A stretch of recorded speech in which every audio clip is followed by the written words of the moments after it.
Hello guys and welcome back on my YouTube channel mister Rai official. और आज फिर से मैं आपके लिए लेकर आ गया हूँ एक और बेहद ज़्यादा डरावनी कहानी। ये कहानी जिन्नों से रिलेटेड है और जिन के बारे में आप लोग सुने भी होंगे पहले।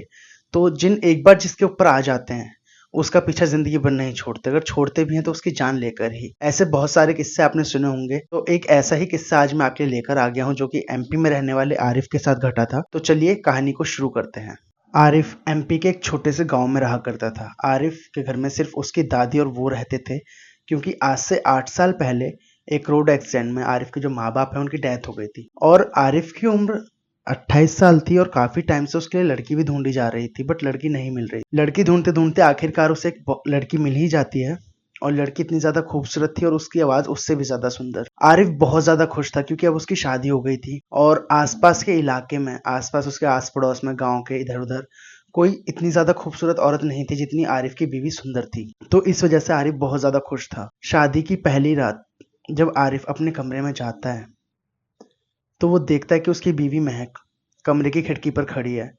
और कमरे में जब आरिफ घुसा तो चारों तरफ इत्र की बहुत ज्यादा स्मेल आ रही थी जो उसकी बीवी ने शायद लगाया हुआ था। तो आरिफ अपनी बीवी महक को देखता है और देखता है कि उसके ऊपर चांद की रोशनी पड़ रही है और चांद की रोशनी में उसकी महक और भी ज्यादा खूबसूरत लग रही है। ये देख के आरिफ खुश रहता है और मन मन में सोचने लगता है, इतनी सुंदर बीवी, आखिर मेरे को सब्र का फल मिल ही गया। ये सोचते सोचते आरिफ जब महक के पास जाता है और उसके कंधे पर हाथ रखता है तो उसकी बीवी एक कुर्राने की आवाज निकालती है और एक अलग ही आवाज में बोलती है, मैं थक गई हूँ और मेरी तबीयत बिल्कुल भी ठीक नहीं है, आप जाके सो जाइए। जब आरिफ ये बात सुनता है तो महक से पूछता है, क्या हुआ तुम्हारी तबीयत को, क्या मैं डॉक्टर को बुला दूं? पर महक बोलती है, नहीं बस मैं थक गई हूँ, और जाके वो अपने बिस्तर पर लेट जाती है और सो जाती है। आरिफ कुछ बोलता है इससे पहले आरिफ देखता है कि महक सो चुकी है। आरिफ भी कुछ नहीं बोलता और वो भी अपने बिस्तर पे सो जाता है।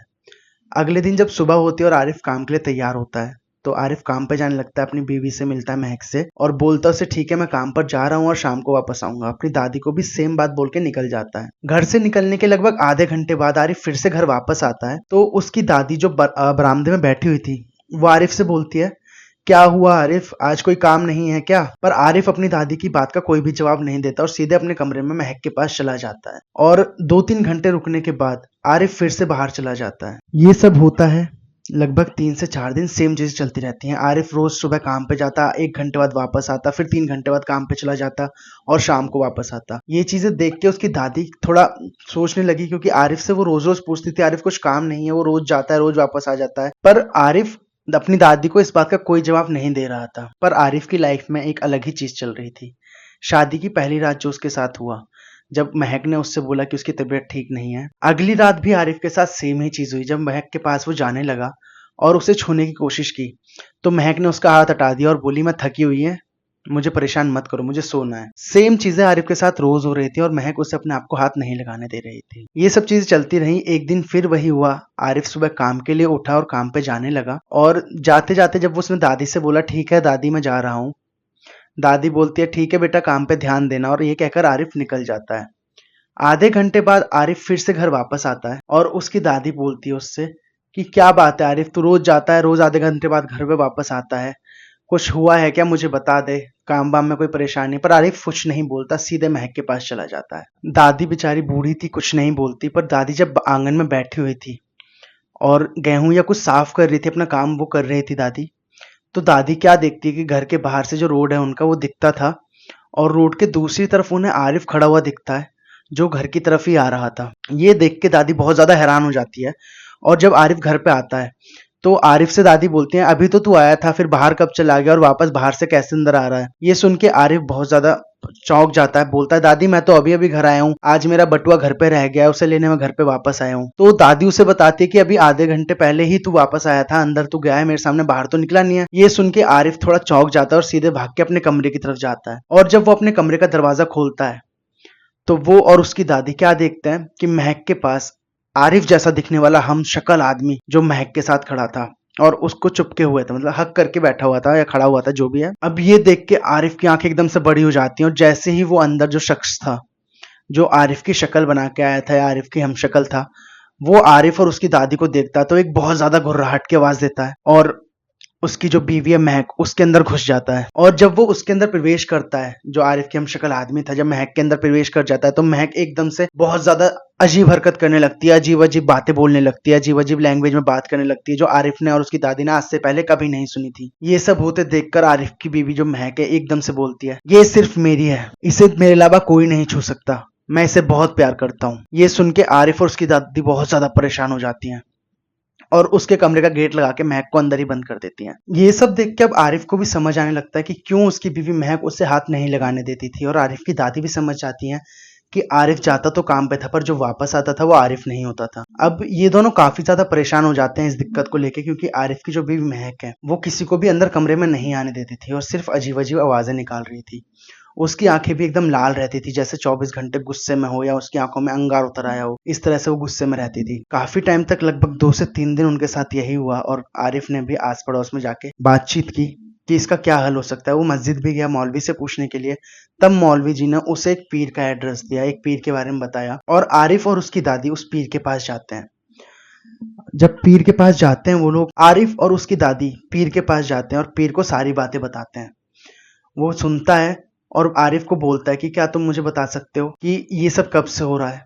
तो आरिफ बोलता है पहली रात से ही, जिस दिन हम यहाँ पे आए थे उस दिन से ये सब हो रहा है। तो पीर उससे बोलता है क्या तुम लोग कहीं रुके थे रास्ते में आते हुए, तुम्हारे साथ ऐसी कोई घटना हुई हो जिसकी वजह से ये सब हो रहा है। तब आरिफ थोड़ा याद करता है और बोलता है कि हाँ बाबा, हम लोग जब शादी करके दुल्हन को वापस लेके आ रहे थे तो बीच रास्ते में जंगल के पास इसको, महक को उल्टी जैसा हुआ था और उल्टी करने के लिए हमने गाड़ी रोकी थी। तब इसने गाड़ी से उतरकर एक पेड़ के पास उल्टी की थी। तो पीर बाबा थोड़ा ध्यान लगाते हैं और सोचते हैं और आरिफ को बोलते हैं कि ठीक है, क्या तुम मुझे वो जगह दिखा सकते हो जहाँ पे ये सब हुआ। तो आरिफ बोलता है हाँ बाबा मैं दिखा सकता हूँ। तो आरिफ, वो पीर और उसकी दादी उस सेम टाइम पे तीनों लोग गाड़ी में बैठते हैं और जाते हैं उस जगह पर जहां पर आरिफ की बीवी के साथ ये उल्टी वाली घटना हुई थी। पीर वहां पे जाते हैं और देखते हैं कि कहाँ पे जगह है। जब जगह पे वो पहुंचते हैं तो आरिफ उन्हें बताता है। तो जब जगह पे वो पहुंचते हैं तो आरिफ उन्हें बताता है कि बाबा यही जगह है जहाँ पे मेरी बीवी को उल्टी जैसा हुआ था। तो बाबा थोड़ा ध्यान लगाते हैं और जब वो ध्यान लगाते हैं तो उन्हें दिखता है कि उस पेड़ पे जिस पेड़ के नीचे उसकी बीवी ने उल्टी की थी, ऊपर एक जिन रहता है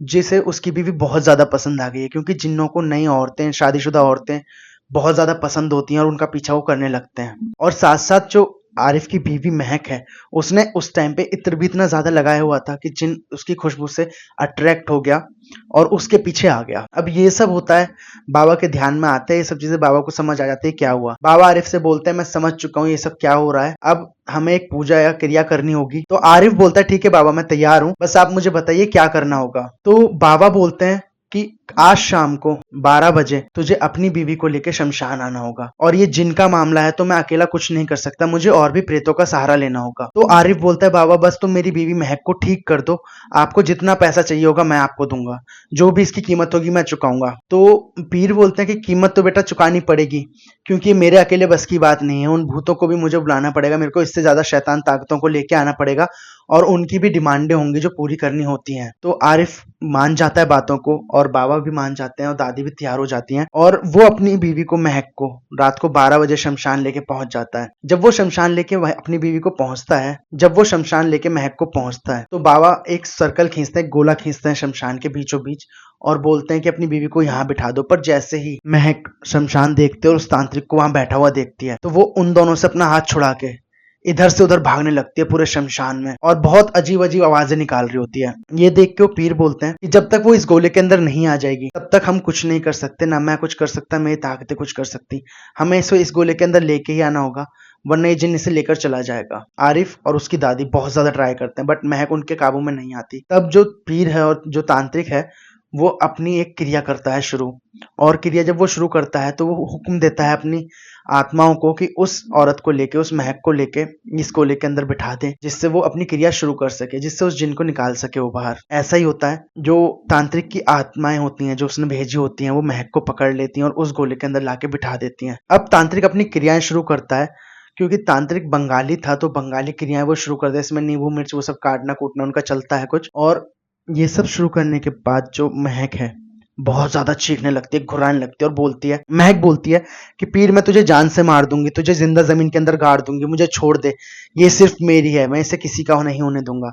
पर पीर उसे भी धमकी देता है कि छोड़ दे इसे वरना जो मेरी आत्मा है उनके जरिए तुझे मैं भस्म कर दूंगा, बट आत्मा नहीं मानती। इसके बाद शुरू होता है खूनी खेल। पीर जब क्रिया कर रहा होता है तब क्रिया करते करते वो जिन अचानक से बोलता है ठीक है मैं इसे छोड़ दूंगा, पर मुझे कुछ चीजें चाहिए, मेरी कुछ शर्तें हैं। तो पीर उसकी शर्तें सुनता है। वो बोलता है कि मुझे 10 मुर्गे चाहिए, 2 बकरे चाहिए और इतना खाना चाहिए।